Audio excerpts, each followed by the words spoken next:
Hello, I am Rebeccah Silence, and welcome to the Healing is Possible experience. This is a show where we take you every single week on a journey back home to you. The goal is for you to truly believe that you are unlimited and that you have the right to love, to trust, and to live as fully and freely as you desire. Okay, we're going. Okay.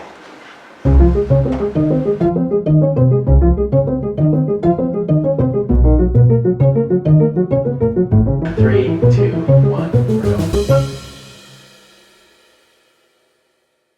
This is a very special episode. I will be coaching Mel through a breakthrough around, what would we call it, Mel? I would say our relationships that, started in earlier childhood and come out in our adult lives. Yeah. So the way you presented it to me was you wanted to heal through the wounds that had you feeling like you didn't get what you needed emotionally growing up. And what I love about this topic, I have chills already, is no one is immune to the emotional impact of childhood. Right? We all have an emotional body that we learn to reject, dim down, not trust, not express, worse than anything. And then I'm just very excited to see where our work together leads today. But if you don't know me, before we dive into the deep end of Mel breaking through and having a whole new experience of being able to receive what she needs emotionally, I am an author, media personality, and emotional healing and relationship coach that's been around for over 15 years, helping even the most seemingly impossible scenarios heal, transform, and break through. And so today's episode, guaranteed, will bring breakthrough, will bring clarity, will bring more love and light and hope and healing for Mel and for all of you watching. So without further ado, Mel, let's start with you just, giving yourself a big pat on the back for taking the brave step to reach out, asking for this opportunity and making it happen for yourself. Thank you. It does feel good. The more I dive into myself, the closer to myself I feel. So Absolutely. that's the goal. Yeah. Absolutely. So what is it, if we could create anything during this time together, what is it that you're hoping to experience and to create? I'm hoping to release stuck emotion and stuck pain that comes up for me, and my current experiences and my jobs and my relationships with my friends and my family, romantic relationships, with the relationship with my own parents and my children. That's really most important, because I do fear that things that are stuck within me will, really bleed over into my own parenting with my two daughters. Okay, so let me just say all this back to you. So you're wanting to release any stuck emotion that is in the way of you having the experience of relationship across the board that you desire. And you're recognizing that if the stuck emotions and wounds don't release and heal, that will bleed into your parenting and have an impact on your children. And you have two girls, correct? That's correct. Awesome. And I also have two girls. But I just want to acknowledge what a beautiful gift you're already giving your children, just by recognizing that, what's important to me. I want to be as healed, I want to be as clear, and I want to be as present as the me I know I'm capable of being with my children. That is so amazing. So many people don't even recognize that their past is not only bleeding into their future, but it's driving their behavior. And without meaning to, perpetuating patterns that maybe they don't want their own children to experience. So congratulations on Absolutely. this level of awareness. Thank you. Thank you. Yeah. And just thanks again for being here. And thanks again for your Absolutely. courage. So, all right, here's my next question. And you can close your eyes if you want. You don't have Okay. to, but sometimes I recommend, and for those of you watching at home, as I'm asking Mel these questions apply to you too. Byron Katie loves to say, there's no new suffering, meaning we actually aren't as separate as we might think. We're actually not alone on an island with our darkness, with our trauma, with our wounds, with our pain, with our frustration or our stuck or whatever it might be. We all have it, and it just shows up in different costumes with different characters for each of us in a different way. But it's underneath it all, the same energy and the same dynamics that we're wanting to move through, that we're wanting to face and conquer. So Absolutely. with that being said, all of these questions, they apply to all of us, right? So my first question, Mel, is this. What is it that hurts the most that feels stuck inside of you? I'm gonna close my eyes for this just to Yeah. think on this for just a second. When I am looking inwards, what's coming up right now is feeling like I've put maybe more love or more of myself into others.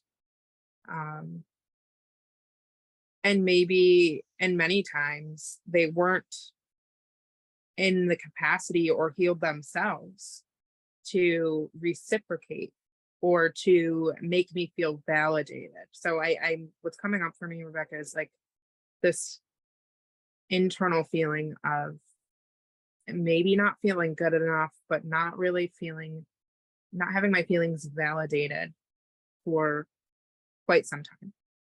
Okay. So let's take a deep breath and let's take this deeper. What about not feeling validated is so painful?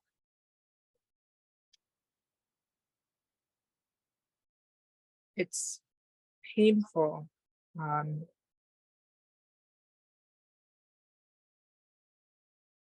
it's painful for me to not feel validated because I create that feeling within my mind that I am alone, that I am on like an island, like you said, even though the logical part of my brain knows I'm not the only one that feels certain things or experiences certain things, but it's this like perpetuating feeling that others can't relate or see my pain, or maybe it's all in my head, like I'm making it up.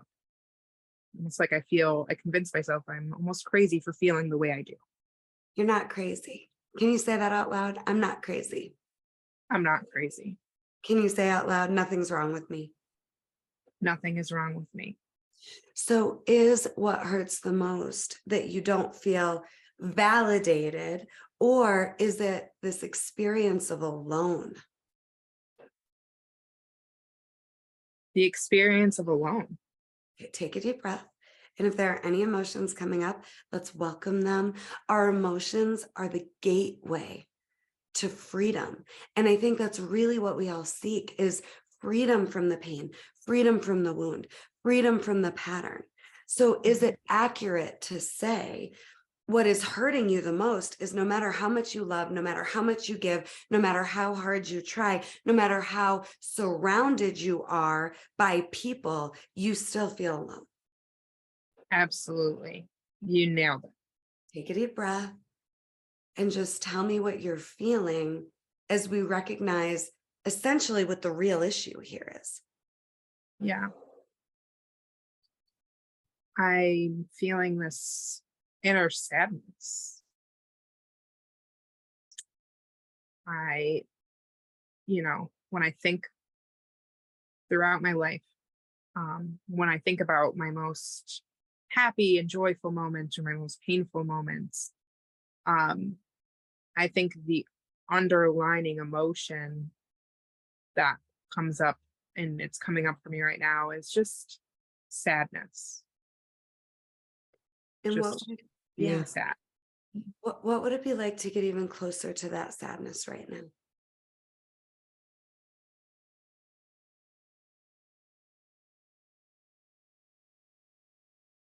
I think it will be relieving to get closer to it versus pushing it down, which I have done many, many, many times. Yeah, so let's just breathe into the sadness, breathe out, breathe into the sadness. Let's connect to it even more. And while you're doing that, let me just suggest that our feelings about our circumstances, what's going on around us, for example, I'm giving so much love and it's not being reciprocated. I'm being the best I can be and giving as hard and as much as I can, and I'm just not experiencing reciprocity. I'm not getting it back. That's all way easier to take and run with than recognizing, well, there's a stuck emotion underneath all that that's actually the problem. Yeah. There's a big difference between our feelings about what's going on around us and the stuck emotions inside that we need to feel and release and heal. And when we are brave and courageous enough to feel and release and heal through our stuck emotions, guess what happens? The stuck age where we began rejecting that emotion is now given an opportunity to grow up. So what age does it feel like you're stuck in when there's resistance to sadness? Thinking about this. I want to say maybe between the ages of 7 to 15. I think that's fair to say, if that's not too wide of an age gap to cover. You're doing perfect, but here's what I want to suggest. Thinking is what keeps us stuck. Yeah.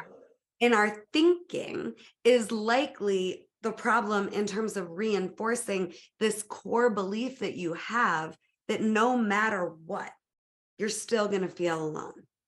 Yeah. Right? Because how much have you strived to succeed and accomplish and, create results to prove that you're not alone already? A lot. Yeah. Okay. What happens when I say that? It's eye-opening because it's like I'm just running, trying to run forward, but I'm running in place sometimes.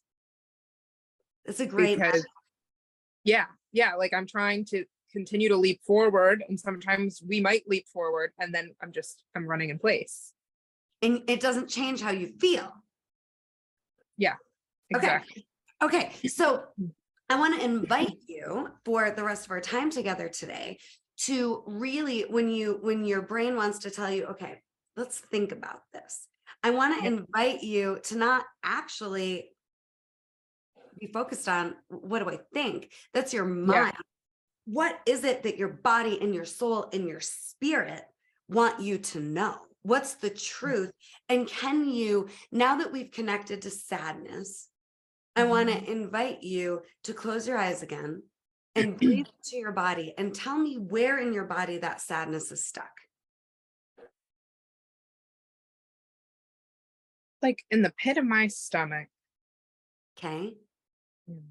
Breathe into that. And I want you to consider that that's the place in your body that likely has these answers, not your mind. So I'm going to ask again. Give me a specific age, and you can guess. I mean, we don't need to be,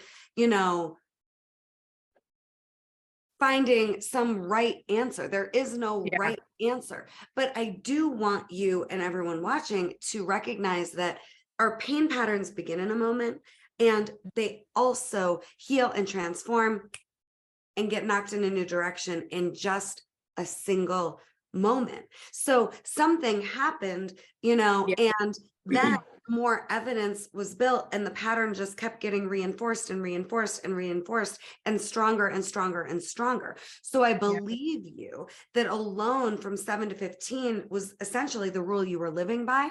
But let's go back to this feeling in the pit of your stomach and ask it, how Yeah. old is this? I've got it. Great. When I asked my gut, 9 years old. Take a deep breath. What was going on at 9? 9 years old. I had to be in maybe third grade. I say maybe. Fun fact, I was held back in second grade. So I had repeated a year. So I want to say I was in third grade. Newly in a new house, in a home with my mother and my brother. Probably most recent had moved out from the home that I lived in with my mother and stepdad. Yeah. Okay. Anything else you want to say about that? Um, no, I don't. I just feel, instead of trying to think, I'm feeling like this was a transition for our family and for myself. Being in the home with both of my parents and my brother, that was from like 3 to 9. So I'm feeling inside like this was a big shift in the way that life was playing out for me. Yeah. And I think we have two big pieces to explore together here. Number one, I'm curious about what you made up about yourself and how it felt getting held back in second grade. You made a light-hearted joke, like fun fact, but that's significant. And then simultaneously, Yeah. parents are splitting up and you're basically life as you knew it was shaken up. And you use the word, there was a transition, which is a nice way to say the carpet got pulled out from under me. Yeah. Yeah, it did.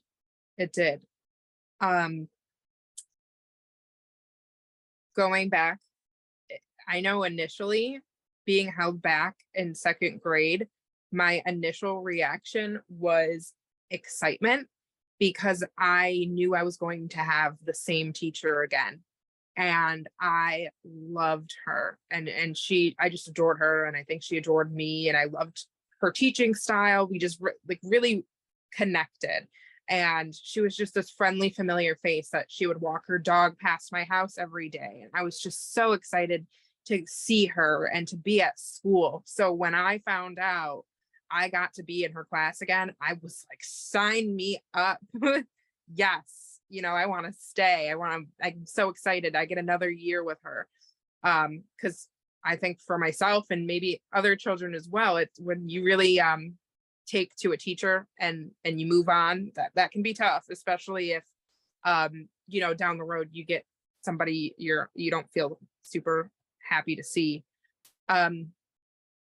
As the years moved on, though, that became embarrassing for me, and I gravitated towards older people, older friends. So I felt like I was kind of left behind. I'm like, my other friends are doing this or doing that, and I'm stuck here, essentially. Yeah.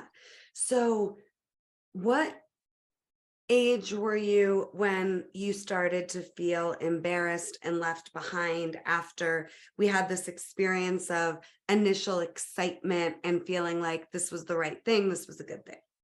Yeah.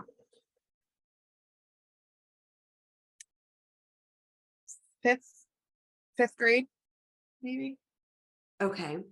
Okay. And so during this year of, did you repeat second grade? Hmm. So during that year, was the entire year feeling like this is amazing? That's my memory of it. Yeah. Okay, then It that's got- all that matters, right? Like yeah. our perception, our experience of what's happening, that's where what I teach, the practice of emotional healing, solves, right? Like we don't need the external to be different. We don't need the past to be different. We don't need now to be different. We need to recognize we can have the experience we want to have, even in the face of what is really going on around us. Yeah. Right. So we're going to go back to the transition with your parents splitting up and you now moving with your mom. What did you make up about yourself at 9 years old? And what were you feeling when that occurred? What did I make up about myself? I'm still feeling that, feeling in my stomach. There was a lot of disconnection and turmoil in the relationship between my mom and stepdad. It's very kind of like push and pull dynamic. And taking myself back to this feeling, what I made up about myself was that I was the cause of their arguing. Not all the time, but I can recall arguments involving, my name or me, and the difference in the parenting style and how I needed to be one way and I was another, and things of that nature. So I made up about myself that I wasn't good. I wasn't good. I wasn't whole. I wasn't who I should be, or I wasn't better. And if you were good and whole and who you should be and better, what outcomes were you hoping for?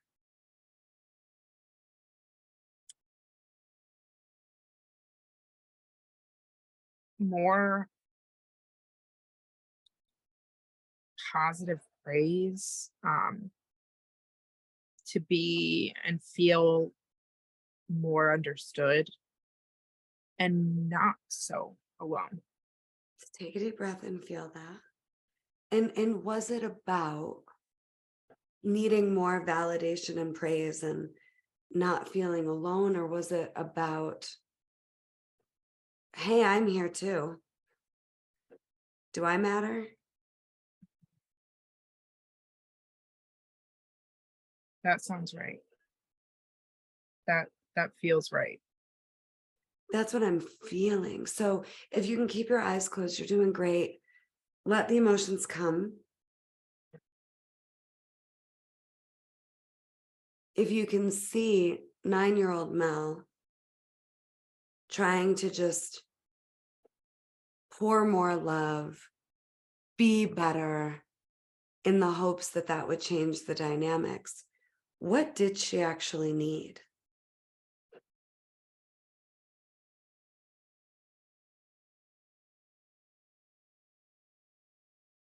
She needed to feel that little girl in me, loved and accepted for herself as she is, as she was. How old is your oldest? She's going to be 8 years old, April 21st. So I want you to see 9-year-old you in front of you. And I want you to imagine that behind her is your 8-year-old daughter now. And I want to invite you to fill up 9-year-old Mel. Is that what they called you at 9? Yeah. So let's fill up 9-year-old Mel. What did she need to hear? What needed to happen? I want you to pour into her now.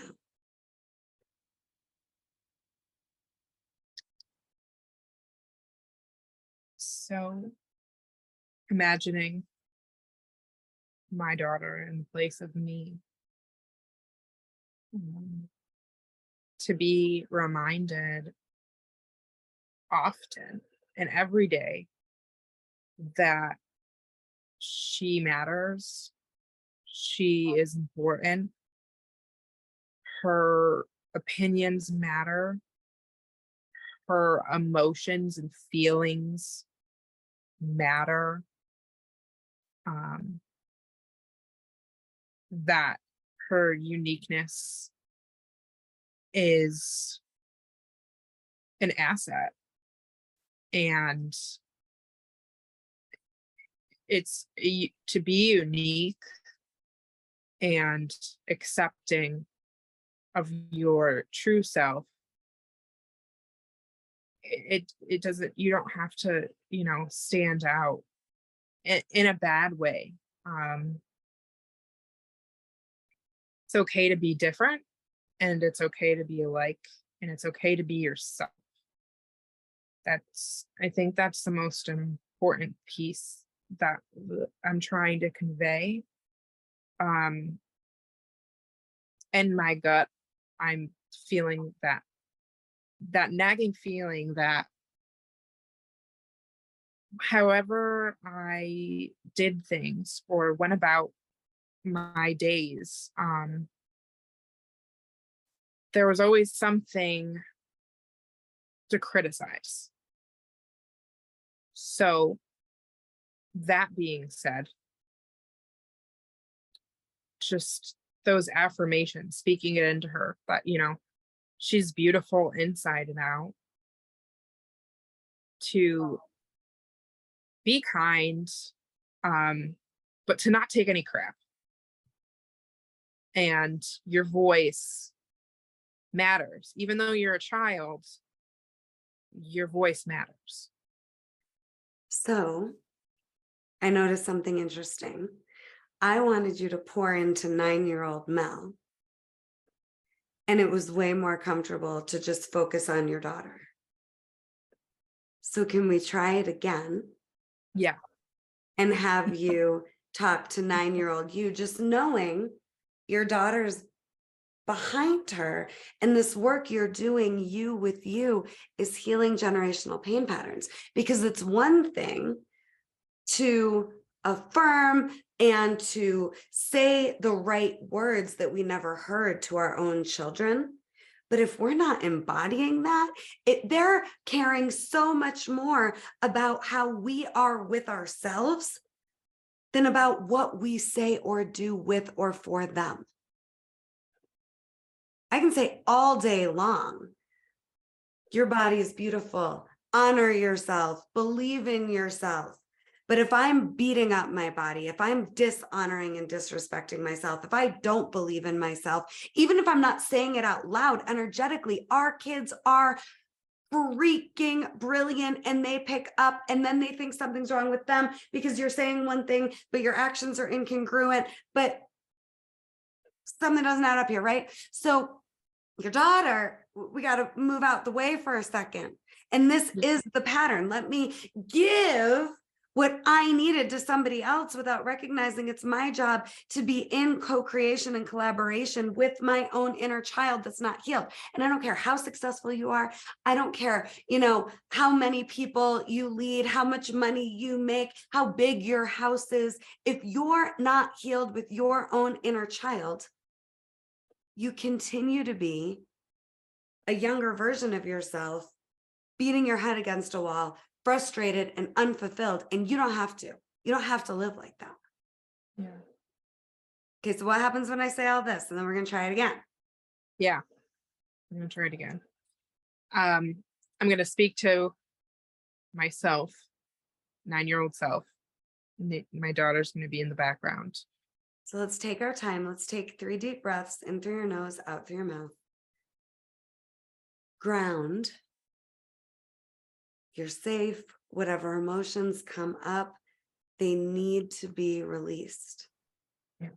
For this pattern of you denying yourself, which is ultimately why you feel alone no matter what, to Yeah. So, 9-year-old Mel, you are smart. Just because you struggle with one subject or two subjects in school, for example, your brain is still beautiful and smart, and you have good ideas, and you are good at things. I can just feel and remember as a child, hating being called on in class if I didn't know the answer. And oftentimes, especially in a subject that we struggled in, like for me, it was math and science. I struggled really, really badly. Even with the extra help, my brain was just completely just turned off to it. And the more embarrassed I would get in front of people about that, the worse that I would feel. And, that carried into at home as well. And I guess like I was never really pushed for a certain grade or grounded if I, didn't get an A or B. It wasn't like that, but I internalized that sadness and those bad feelings to me of being embarrassed that I was dumb, that I wasn't smart, that I wasn't capable of doing more than one thing or being good at one thing. And I was smart. I So am. tell her you are smart, You are smart. and keep going. What else does she need to hear to combat and counteract all this horse shit you rested in? Because at least that gave you a way to justify what was going on. You are smart. You are beautiful inside and out. Feel this, Mel. Yeah. Inner beauty. I've always felt like inner beauty, and my grandma would always speak this to me, that it just radiates from the outside in. That my background was beautiful, that being a mixed child in a predominantly white school district, that I was special. I was important. I had things to offer. I brought my own uniqueness. I Tell her.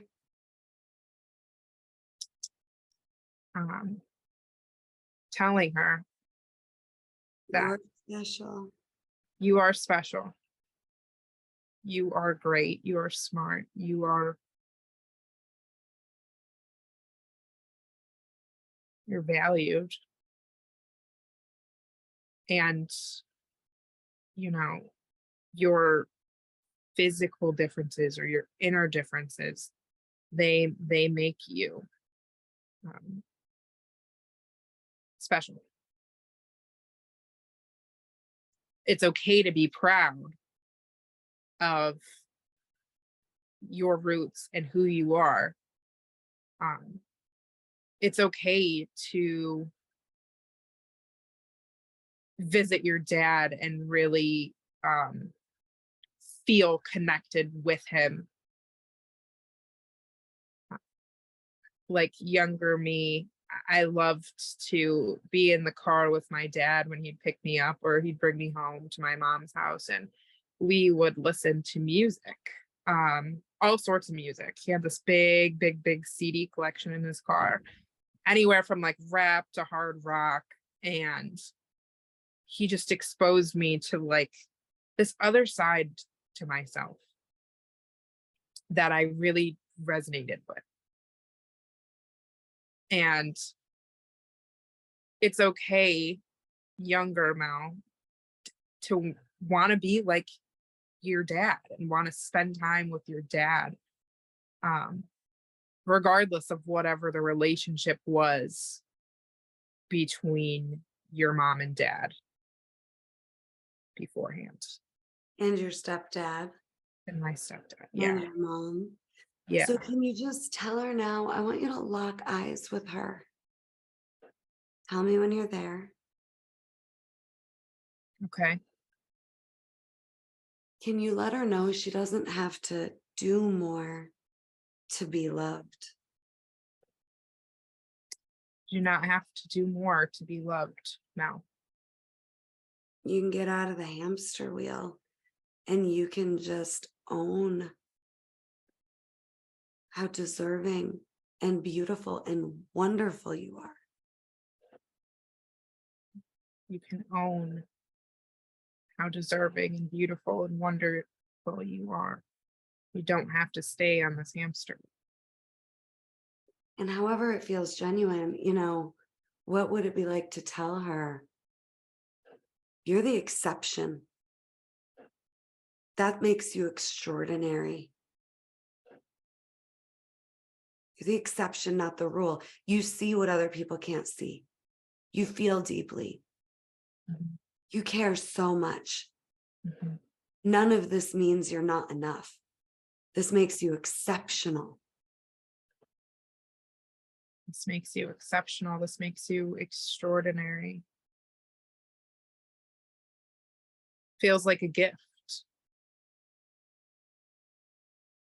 Feel that? And Mel, I just want to invite you to consider that any place you feel shame, the cure is the sadness underneath it getting expressed. So let's go back to the pit in your stomach. What's happening now? Yeah. I'm aware that my gut is there in essence, but it's not like nagging at me. Does that make sense? Yeah. So is the pit still there? A little bit. Okay. So let's get really close to that. And just ask it. What are you?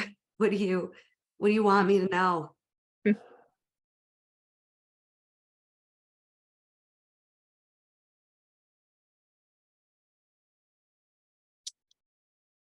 I really want to know myself. This pit in my stomach though is like, Ask it. What are you? what are you?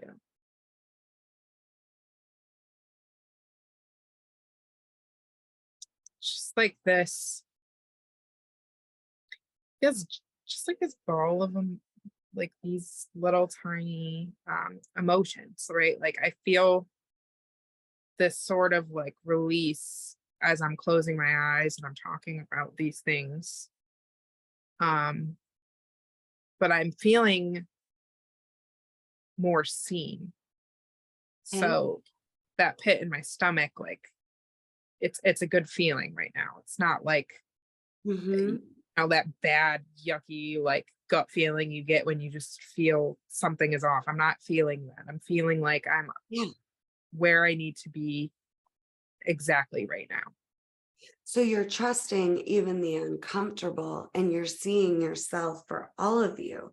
But I want to invite you to consider that this pit is still some type of tension that we don't need, that's protecting you. And we Yeah. don't need that, right? So ask it. So like, let it know. I see you. What are you? And don't even think about it. Just tell me what the answer is. I see you and you are angry.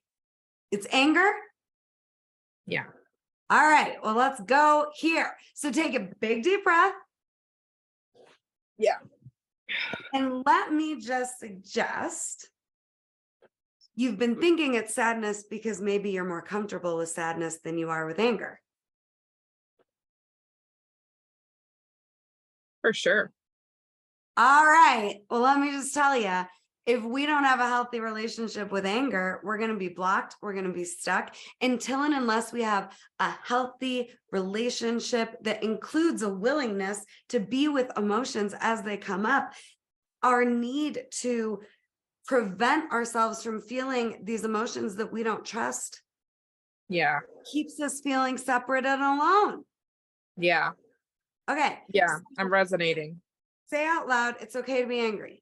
It's okay to be angry. Say out loud, I'm angry. I'm angry. You've got 5 emotions. These are the only ones that matter in the practice of emotional healing. Anger, grief, fear, joy, excitement. Everything else is learned and a coping skill. Being embarrassed is learned and a coping skill. Telling yourself how not enough you are, how not good you are. These are feelings and experiences that are how we cope. So we don't have to be with our emotions because we don't trust them. So sometimes people don't want to be angry because they don't want to make things worse for their parents. Sometimes they don't want to be angry because they associate anger with violence. What's your story about why you don't want to be angry? And what are your thoughts, beliefs, judgments about anger? I am angry with specifically the people that I love, my family or my close relationships, right? I'm angry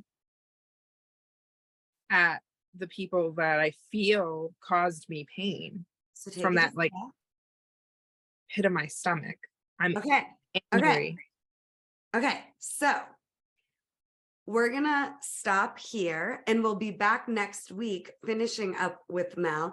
This is the Healing is Possible experience. I'm your host, Rebeccah Silence. Visit RebeccahSilence.com. Take the free Trigger Trauma Release Masterclass. Take whatever's come up for you in this episode and work with me one-on-one in the Trigger Trauma Release Masterclass. That's free to move through it, and join us next week. And we will continue with Mel on her journey of releasing this anger.